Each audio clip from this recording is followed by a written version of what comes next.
Olá, muito boa noite, seja muito bem-vindo a essa live de estudo bíblico. Aqui é o irmão Rodrigo, nós estamos aqui reunidos em torno do nome de Jesus para falarmos acerca do Sermão do Monte de Jesus, Mateus capítulos 5, 6 e 7. Mais especificamente, nós vamos falar sobre as bem-aventuranças do Senhor Jesus Cristo. Estão no capítulo 5, do versículo 3 até o versículo 12. Tá? Seja muito bem-vindo, você que está acessando essa live agora. Essa é uma live de estudo bíblico. Você que gosta da palavra de Deus, você que ama a palavra de Deus, que entende que a palavra de Deus é o meio pelo qual o Senhor nos santifica, nos regenera, transforma as nossas vidas. Então você fique à vontade, seja muito bem-vindo para participar dessa live. Você pode pegar sua Bíblia, anotar, pegar um papel, anotar as referências. Se tiver alguma dúvida, pode mandar a dúvida na rolagem aí do bate-papo, para que a gente possa estar, na medida do possível, falando sobre isso. Se você tiver algum pedido de oração também, você pode colocar esse pedido de oração para que possamos orar depois. Os irmãos que participam aí junto também, que vão estar anotando o seu pedido, vão estar passando e a gente vai estar orando pela tua vida, tá bom? Que o Senhor te abençoe, nós vamos orar nesse momento. Fique conosco até o final, eu tenho certeza que o Senhor vai abençoar a tua vida no nome de Jesus, amém? Pai amado, Pai querido, nós queremos nesse momento, Pai, te agradecer pelo dia de hoje, agradecer, Senhor, por essa segunda-feira abençoada que o Senhor nos concedeu, um dia de luta, um dia de trabalho, um dia de muitas dificuldades, Senhor, mas que o Senhor esteve presente conosco em todo momento, Senhor. Te damos graças, Senhor, porque, ó Deus, muitas pessoas começaram esse dia e não terminaram, Senhor. Muitos começaram a segunda-feira, não concluíram, Senhor, partiram, alguns com o Senhor, alguns para estar contigo, outros para a condenação eterna. Mas nós estamos aqui, Senhor, graças a Ti, Senhor, te damos graça por essa oportunidade que temos, ó Pai, de estudar a Tua Palavra. Eu, junto com aqueles irmãos da internet, Senhor, do TikTok, Senhor, que sentirem o desejo no seu coração de participar desse estudo, de permanecer nesse estudo, Pai. Deus, em nome de Jesus, eu te peço nessa noite que o Senhor abençoe, Pai. Abençoe cada vida, abençoe cada coração, cada pessoa, Deus, que der ouvidos à Tua Palavra nessa noite. Que o Senhor possa derramar bênçãos sem medidas, transformar corações nessa noite, Pai. Eu te peço que eu venha desaparecer e o Teu Espírito Santo possa, Senhor, tomar a frente desse estudo, falar aos corações dos Teus filhos, ó Pai. Muito obrigado por tudo. É o que eu te peço e te agradeço em nome de Jesus. Amém e amém. Bom, amados, como eu falei no início dessa live, nós estamos fazendo um estudo acerca das bem-aventuranças. Seja bem-vindo, Marconi. Deus te abençoe, meu irmão.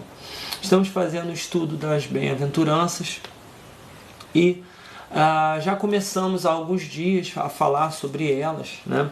Falamos sobre a bem-aventurança, né? Bem-aventurados os pobres de espírito, porque deles é o reino dos céus. Está aqui em Mateus, capítulo 5. Vou abrir aqui para a gente poder acompanhar. Se você tiver a sua Bíblia também, você pode abrir já aí na sua casa, para poder acompanhar junto, tá? Mateus, capítulo 5, versículo 3 em diante, diz assim: Bem-aventurados os pobres de espírito, porque deles é o reino dos céus. Depois, bem-aventurados os que choram, porque eles serão consolados. Bem-aventurados os mansos, porque eles herdarão a terra. Bem-aventurados os que têm fome e sede de justiça, porque eles serão fartos. E hoje nós vamos falar sobre bem-aventurados os misericordiosos, porque eles alcançarão misericórdia. Seja bem-vinda, Elisa, que o Senhor te abençoe.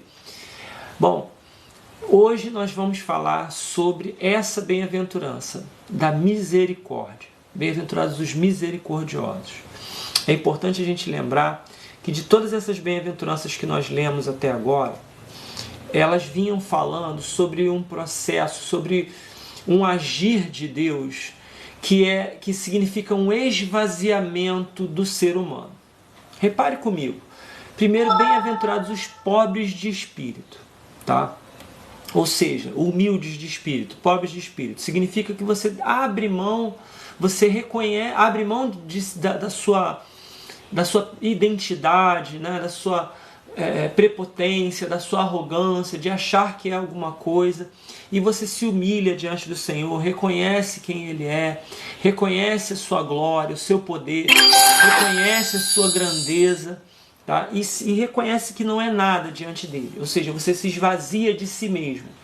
Depois foi falado sobre bem-aventurados os que choram, porque eles serão consolados, ou seja, é quando você reconhece, mais uma vez, o pecado que há em você mesmo, reconhece que esse pecado te afastou de Deus, te separou de Deus, e por isso você chora por causa da consequência do pecado na sua vida. Bem-aventurados os que choram, porque eles serão consolados. O Senhor nos consola, não só nessa vida, mas também na eternidade. O nosso consolo, a nossa esperança é saber que um dia nós seremos transformados pelo Senhor. Depois disso ele fala que bem-aventurados os mansos, porque eles herdarão a terra. Essa foi a bem-aventurança mais difícil de entender. Por quê? Porque ela fala de uma condição em que nós, diante da consciência de quem nós somos e do mal que existe em nós, nós aquietamos a nossa alma.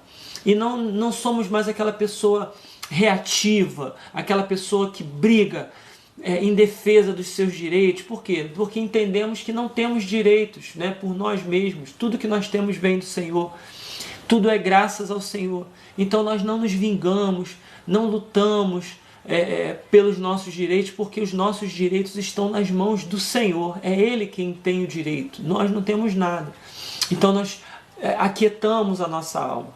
Na sequência falamos sobre ter fome e sede de justiça. Que bem-aventurado ou verdadeiramente feliz é aquela pessoa que tem fome e sede de justiça. Ou seja, é aquela pessoa que não tem fome e sede nem de felicidade e nem de bênçãos. Por quê? Porque tanto a felicidade quanto as bênçãos, elas são passageiras. Mas a justiça, ela é eterna.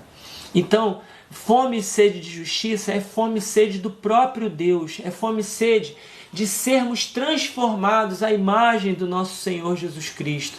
É fome e sede de andarmos em santidade. É fome e sede de caminharmos com Deus.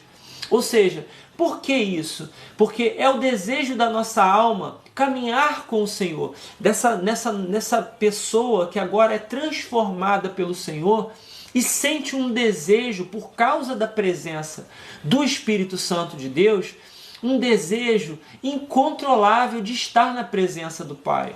Então é fome e sede de justiça, ou seja, eu preciso ser justo, eu preciso ser santo para caminhar com o meu Deus, para estar na presença do meu Deus.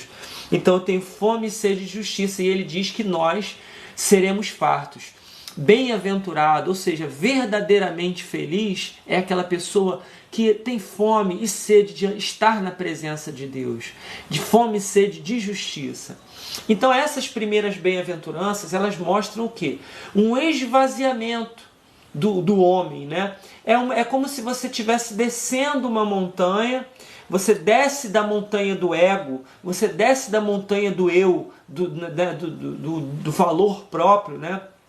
E você vai descendo a montanha da humilhação, você vai descendo, e quando você chega lá no vale, que você percebe que não é ninguém, que não é nada, você olha para o alto, eleva os meus olhos para o monte, de onde me virá o socorro? O meu socorro vem do Senhor que fez os céus e a terra. Então quando você olha para o alto, quando você olha para o Altíssimo, vem aquele desejo, a fome e sede de estar no alto, de estar com Ele, no alto do monte. E aí agora o Senhor, Ele pega você pela mão e você agora vai começar a subir esse monte, começar a subir em direção a Ele. Você vai perceber agora que as bem-aventuranças, elas significam uma subida em direção ao Senhor. Você primeiro se esvaziou, se humilhou, e agora o Senhor vai levar você para o alto, para a presença dEle. Você vai começar agora a desfrutar da presença do Senhor.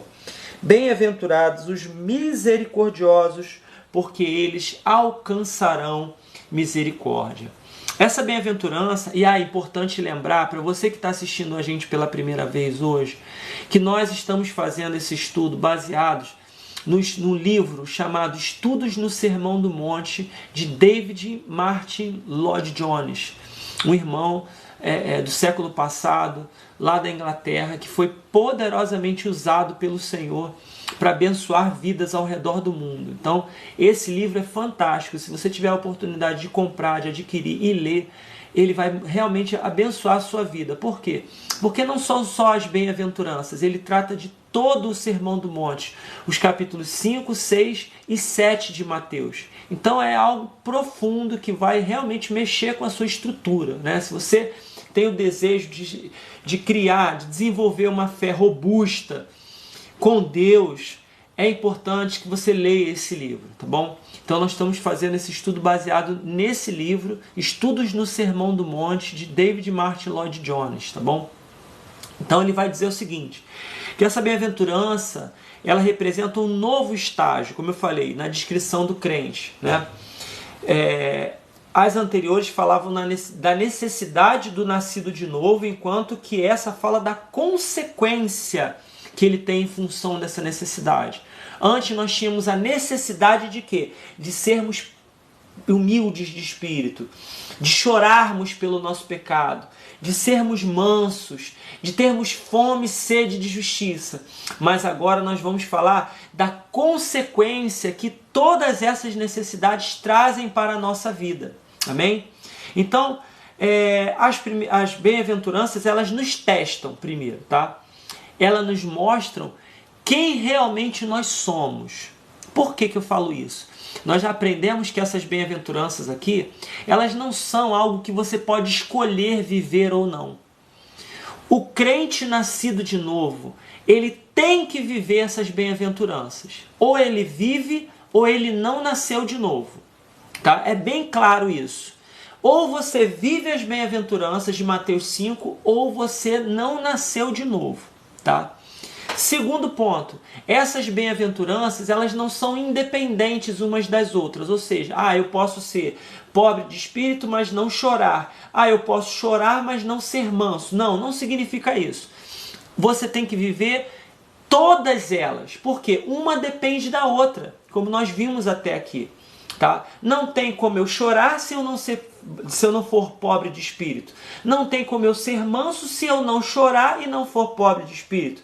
Não tem como eu ter fome e sede de justiça se eu não for manso, se eu não chorar e se eu não for pobre de espírito. Então, perceba que há uma conexão entre as bem-aventuranças. Você precisa viver todas elas, e todo crente tem que viver essas bem-aventuranças, tá? Não tem como você escolher viver ou não. Por quê? Porque elas são o resultado da presença do Espírito Santo de Deus na sua vida. Então, se você não tem o Espírito Santo de Deus na sua vida, primeiro, você não vai nem sentir vontade de viver isso aqui. Vai soar como uma coisa estranha no seu ouvido. Que negócio é esse de ser humilde? Esse negócio de ser manso, esse negócio de chorar por causa do pecado? Isso não é para mim, não. Isso é um bom sinal. Aliás, é um mau sinal. É um mau sinal de que o Espírito Santo não está no seu coração. Porque quando ele está no seu coração, você lê isso aqui e você pensa, poxa, como eu gostaria de viver isso, mas eu ainda não vivo. Significa o quê? Que você está num processo de transformação. O Espírito Santo está transformando você à imagem do Senhor Jesus Cristo. Logo, logo, você vai começar a apresentar essas bem-aventuranças na sua vida, tá? Você pode ainda não estar vivendo todas elas na plenitude, mas em breve, logo, logo, você já vai começar. Se você nasceu de novo mesmo, se você entregou sua vida ao Senhor Jesus Cristo e crê nele, o Senhor vai operar isso em você. Amém?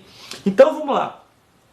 As bem-aventuranças nos testam, elas mostram se a gente nasceu de novo ou não, tá?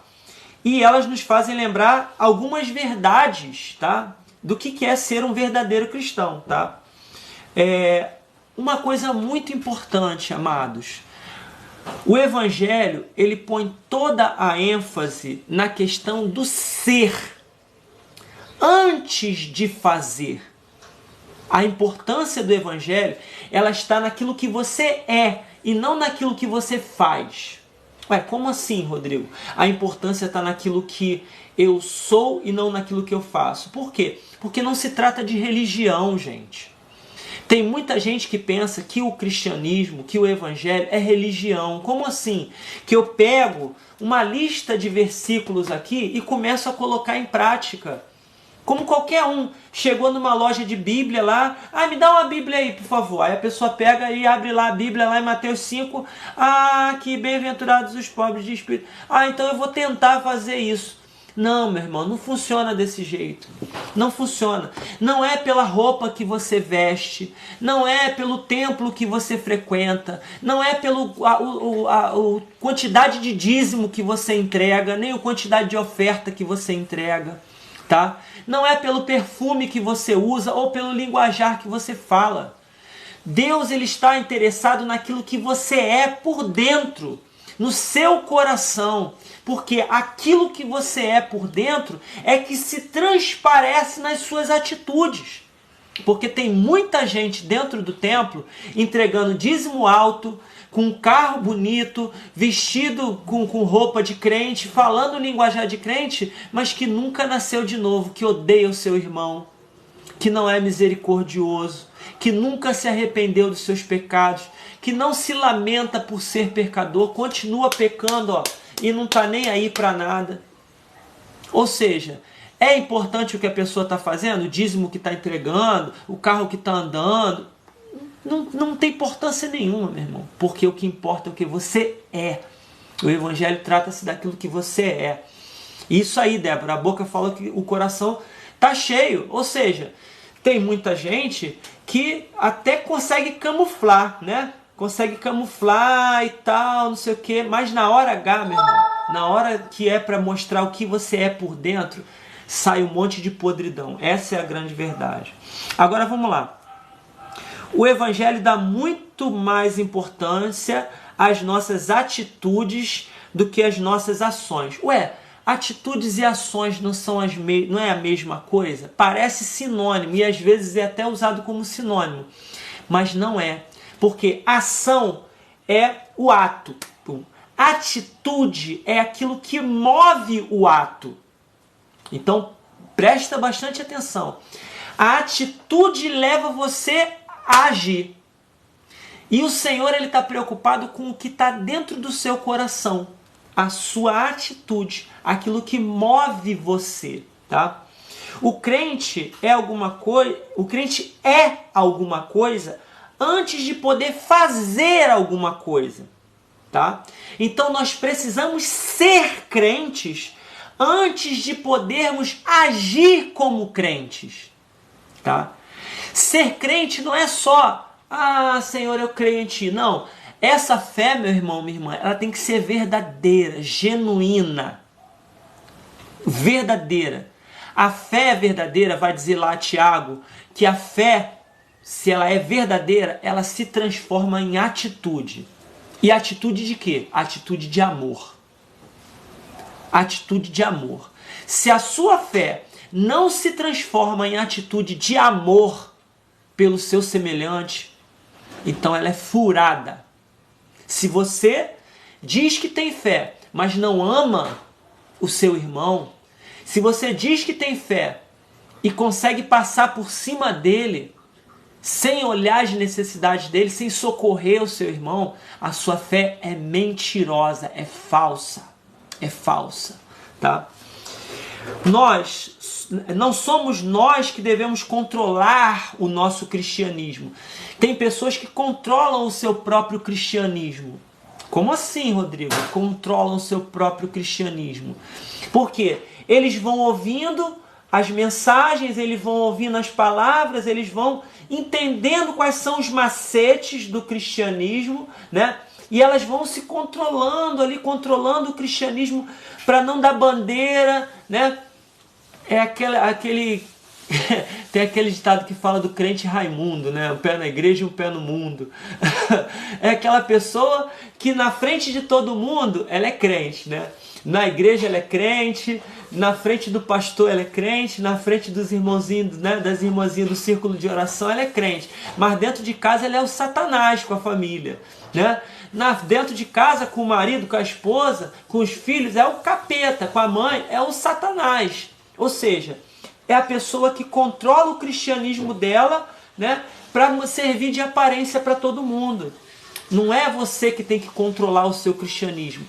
É o seu cristianismo que tem que controlar você. É ele que tem que controlar. Eu preciso ser controlado pela verdade. Tá? Por quê? Porque é a operação do Espírito Santo de Deus em mim que me transforma em crente. Não sou eu lendo um manual de instruções que vou... eu vou ler esse manualzinho aqui chamado Bíblia e vou virar crente. Não. Se você não crê em Jesus e receber o Espírito Santo de Deus dentro de você, você nunca será crente. O máximo que você vai ser é um religioso, mentiroso, hipócrita e falso. É o máximo que você será. Para você ser realmente um crente nascido de novo, você precisa se arrepender dos seus pecados, passar pelo caminho, né, da humilhação, bem-aventurados os pobres de espírito, chorar pelos seus pecados, se tornar manso pelo poder do Espírito Santo e clamar pela justiça, por caminhar em justiça. Bem-aventurados os que têm fome e sede de justiça, porque eles serão fartos. E aí começa o Senhor a operar na sua vida. Lá em Gálatas 2, versículo 20, vai dizer assim: fui crucificado com Cristo, assim já não sou eu quem vive, mas Cristo vive em mim. Ou seja, o velho homem morreu, a velha natureza morreu, aquela velha pessoa, né? Obrigado, Leonardo, Deus te abençoe. Aquela velha pessoa que antes dominava você, que era dominada pelo pecado. Aquela velha pessoa morreu, foi crucificada com Cristo. Ou seja, ela tinha vontades, ela tinha desejos, ela tinha um monte de imperfeições, mas todas elas ficaram lá, cravadas na cruz com Cristo. E agora quem vive em você não é mais você, não é mais aquela velha natureza, mas é Cristo que vive em você. Aí sim, aí você começa a experimentar a graça de Deus, a misericórdia do Senhor. É por essa razão que as bem-aventuranças são tão reveladoras, tá? Elas nos afirmam que, ao vivermos a nossa vida diária, o tempo todo proclamaremos exatamente aquilo que somos. Ou seja, se você nasceu de novo, vai começar a aparecer isso na sua vida. Eu costumo dizer que são como sintomas, né? Quando você tem um vírus da gripe, o vírus da gripe entra pelo nariz ou pela boca em você, daqui a algumas horas começam a aparecer o quê? Os sintomas. Febre, dor no corpo, né? Começa a aparecer um monte de coisas em você, um monte de sintomas começam a aparecer em você, denunciando o quê? Que tem um vírus dentro de você, não é verdade? Né? Há pouco tempo a gente teve aí a pandemia do coronavírus, tinha lá os sintomas, falta de ar, não sei o que, e esses sintomas denunciavam o quê? Que tinha um vírus dentro de você, né? Agora, da mesma forma acontece com o Espírito Santo. Se você, preste atenção, se você não tem o Espírito Santo dentro de você, esses sintomas aqui, eles não aparecem. Não vem humildade, não vem lamento pelo pecado, não vem mansidão, não vem fome e sede de justiça, não vem misericórdia, não vem nada. Agora, se o Espírito Santo de Deus está dentro de você, começa a brotar tudo isso. A humildade, o choro, o incômodo pelo pecado. Quando você peca, parece que o mundo se acabou.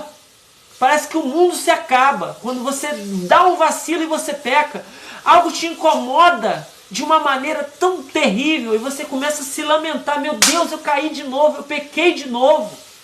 Por quê? Porque o Espírito Santo está dentro de você, minha irmã. O Espírito Santo está dentro de você, meu irmão, está te incomodando por dentro.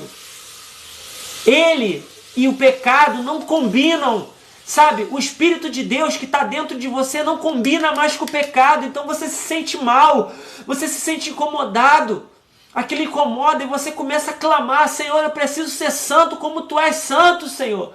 Quem me livrará do corpo dessa morte? Assim como Paulo clamou, né? Quem vai me livrar disso? Quando que eu vou me ver livre disso?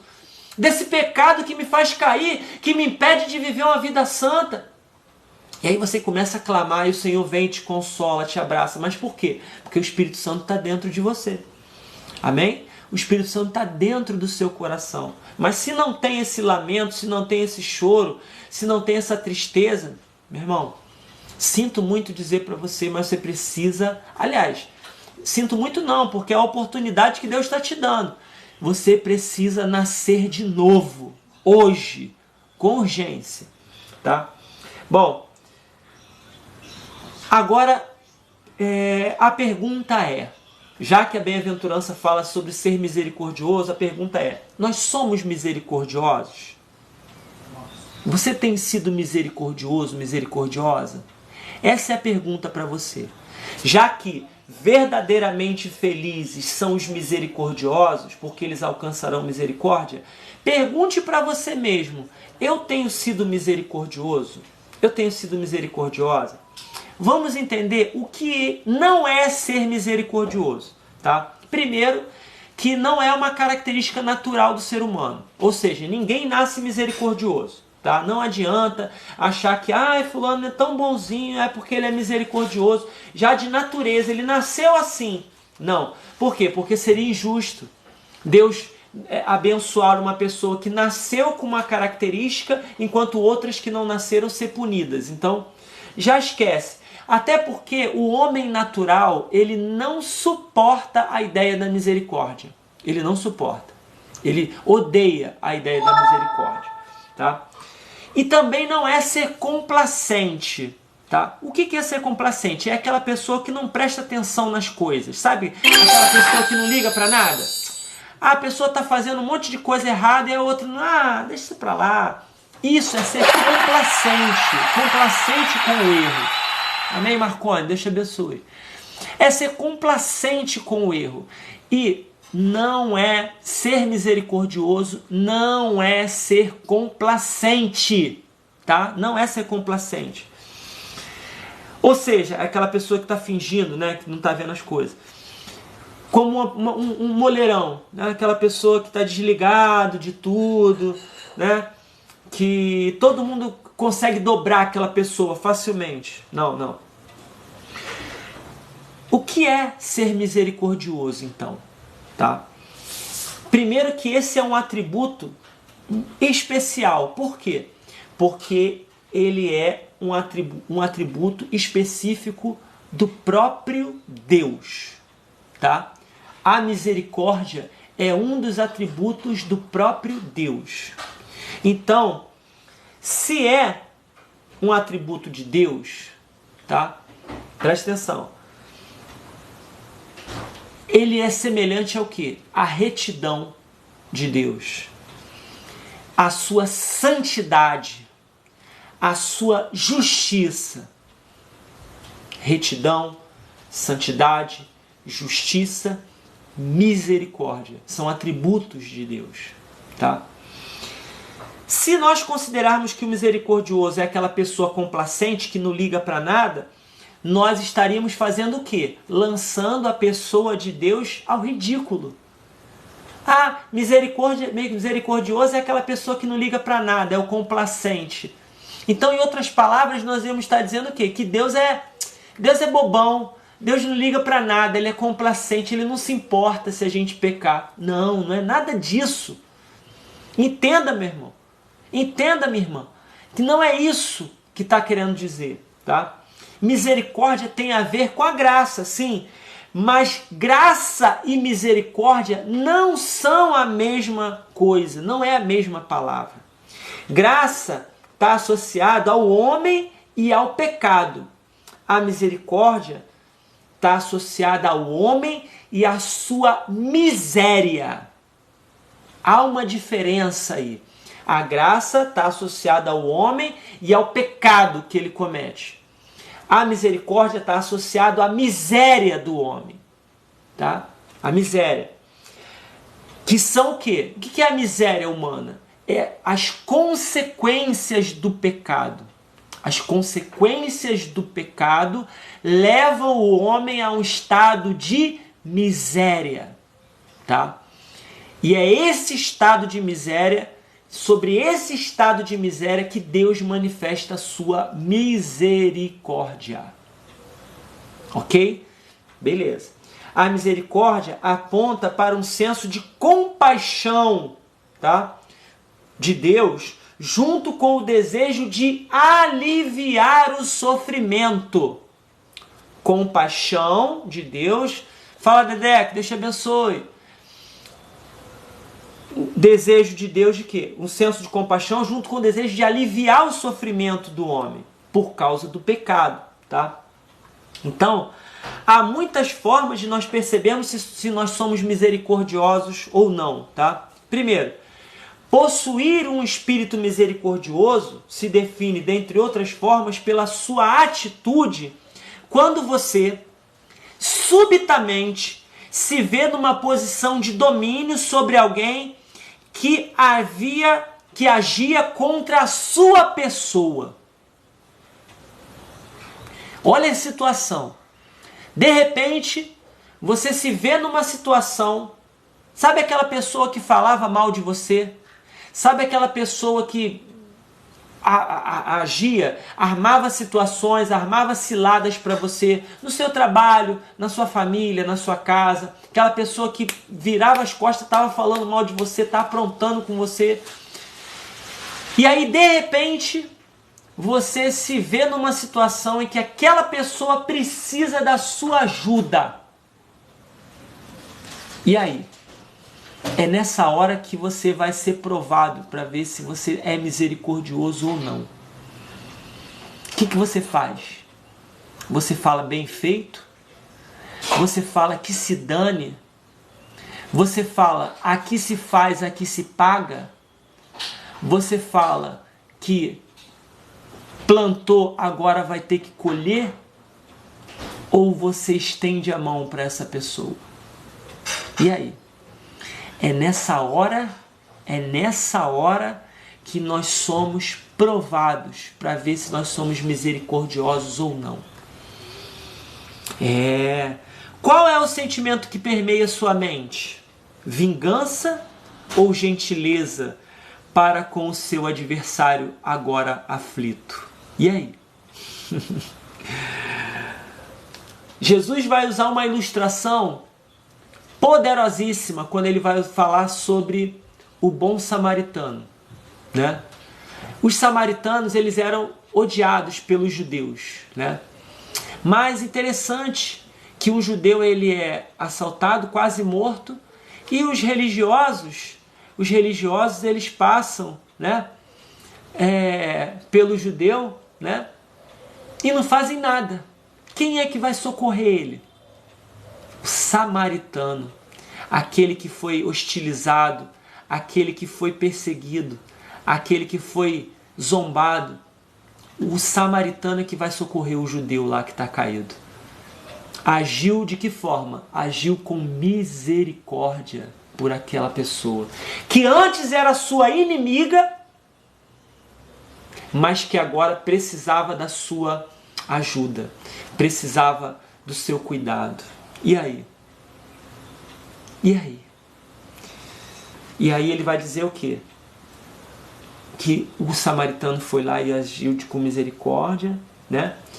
E da mesma forma, o nosso Pai, ele viu a nossa condição, mesmo sendo seus inimigos, ele usou e usa até hoje de misericórdia, por ver a nossa condição miserável, seres humanos miseráveis por causa do pecado.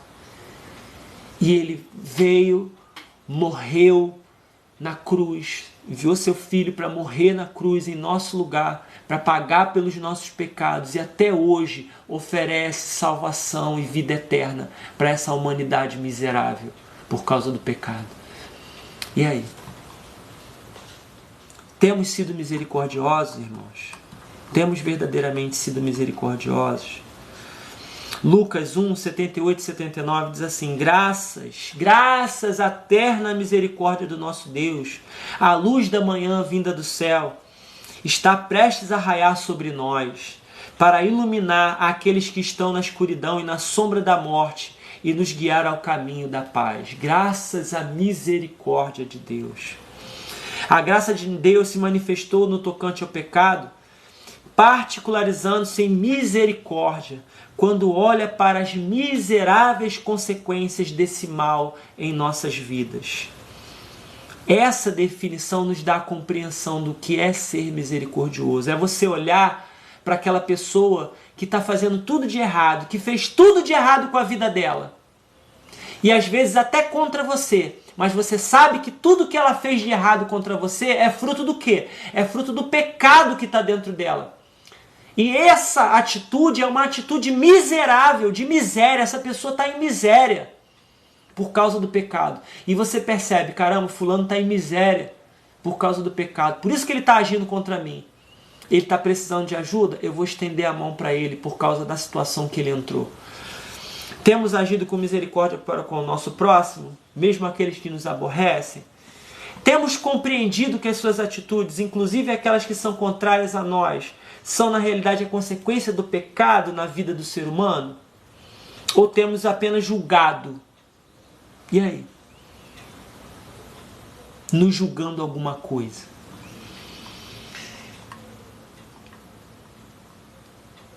A palavra de Deus ainda vai dizer lá, né?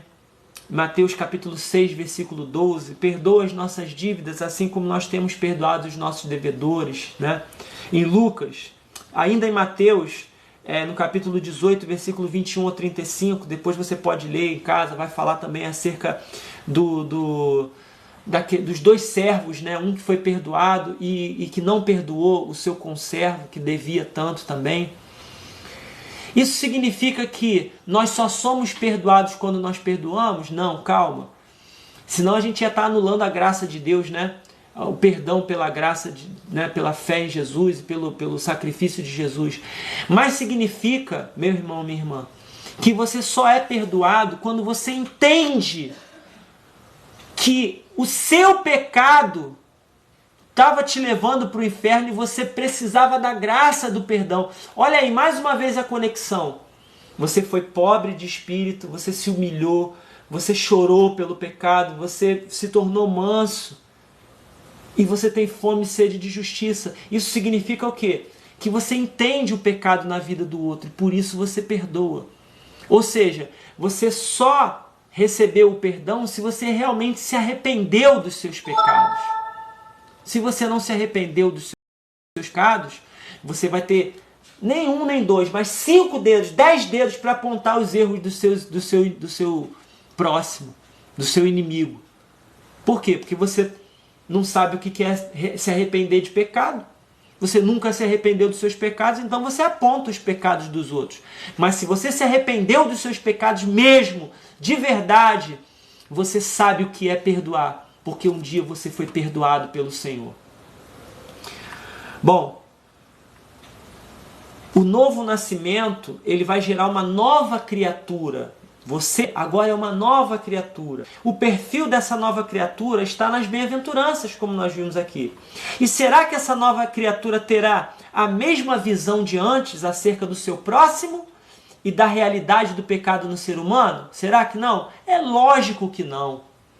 Quando você nasce de novo, você não consegue enxergar o próximo sem olhar para si mesmo, que você também é pecador igual a ele. Você entende aquela pessoa e por isso você estende a mão por misericórdia. Jesus, ele é o nosso exemplo de misericórdia, né?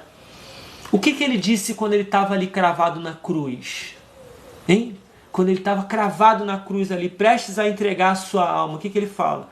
Pai, perdoa-lhes, porque eles não sabem o que fazem. O que ele estava vendo naquelas pessoas ali? Ele estava vendo o pecado operando na vida daquelas pessoas. Ele estava vendo o pecado, a miséria do pecado ali. Naquelas pessoas que estavam ao redor dele ali, xingando ele, blasfemando, zombando dele. Ele estava vendo a miséria daquelas pessoas e ele agiu com misericórdia. Que misericórdia! Que amor foi esse demonstrado por nós ali na cruz, irmãos. Ah, Senhor, se eu entendo que tudo que eu tenho, tudo que eu sou é pela graça de Deus, por seu amor, pelo seu perdão, pela sua misericórdia, então eu não deveria permitir que nenhum sentimento de orgulho pessoal entrasse no meu coração. Não deveria haver em mim nenhum espírito vingativo.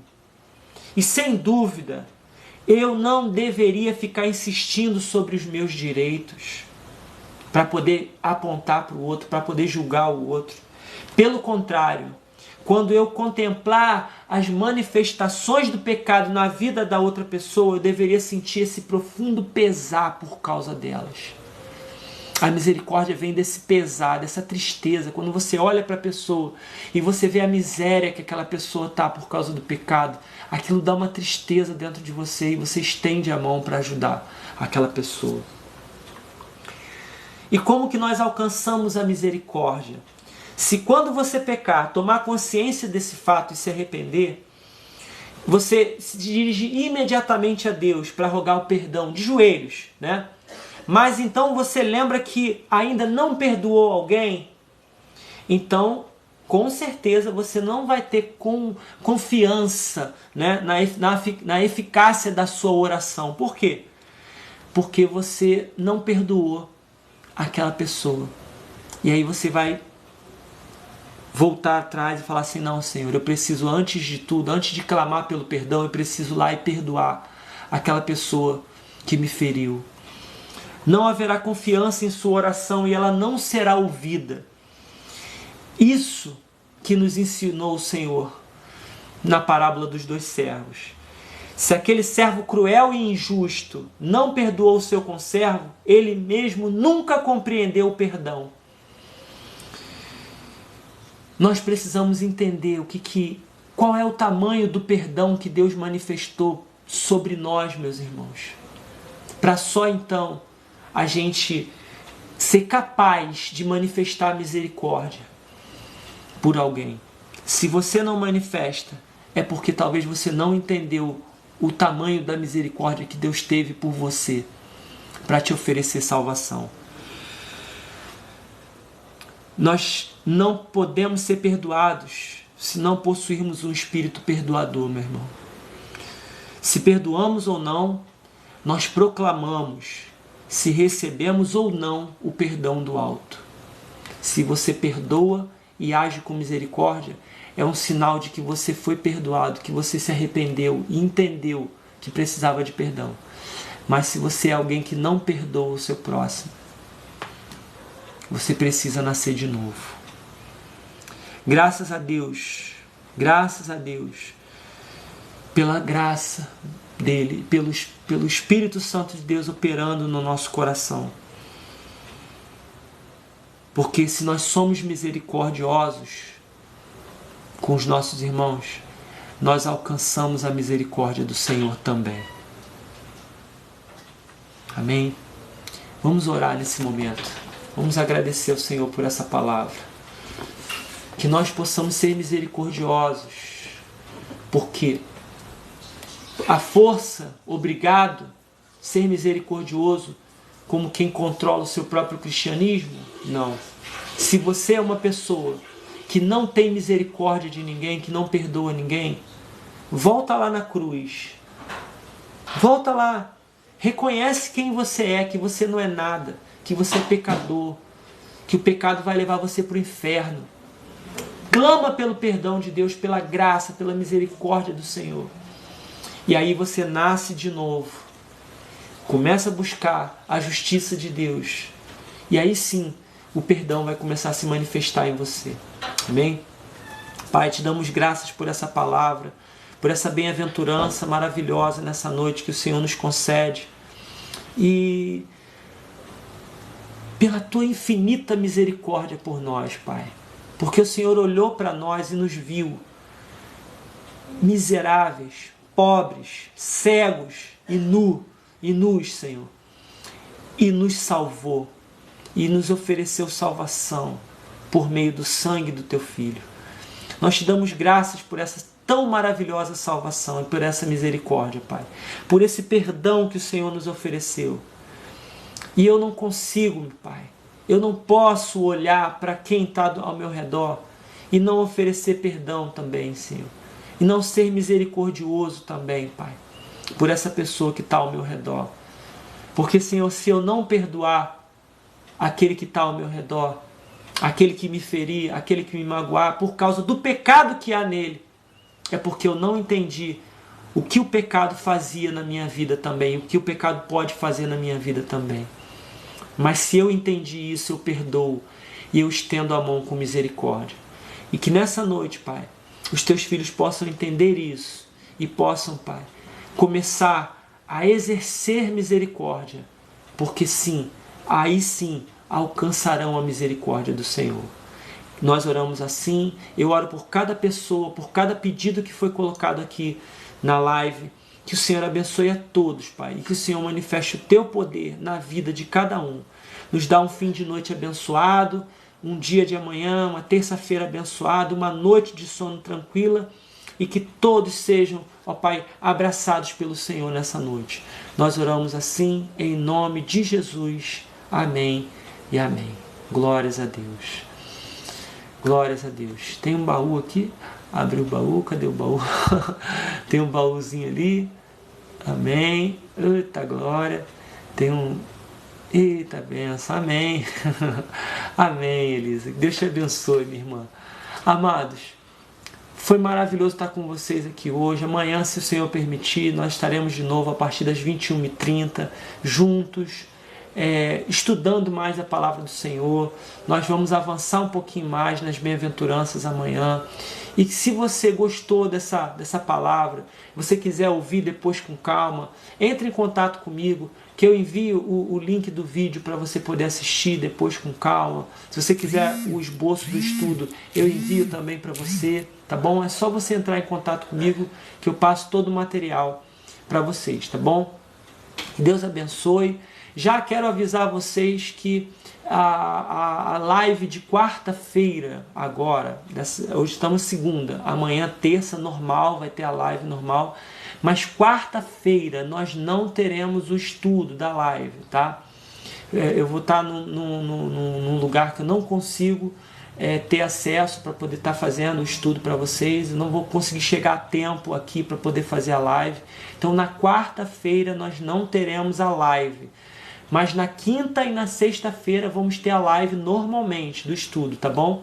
Então você pode se organizar para que a gente possa estar junto. Quinta-feira é feriado, dia das crianças, nós estaremos juntos, tá bom?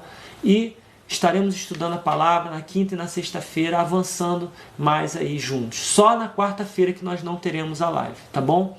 Deus abençoe você. Fiquem com Deus, a todos aí, os irmãos da equipe. Deus abençoe muito vocês, Marcone, Elisa, o André. Não sei se o Beto está aí, se o Fábio e outros irmãos estão aí, ou a Érica. Mas que o Senhor abençoe todos vocês no nome de Jesus. Amém? Um abraço e até amanhã. Fiquem com Deus. Paz.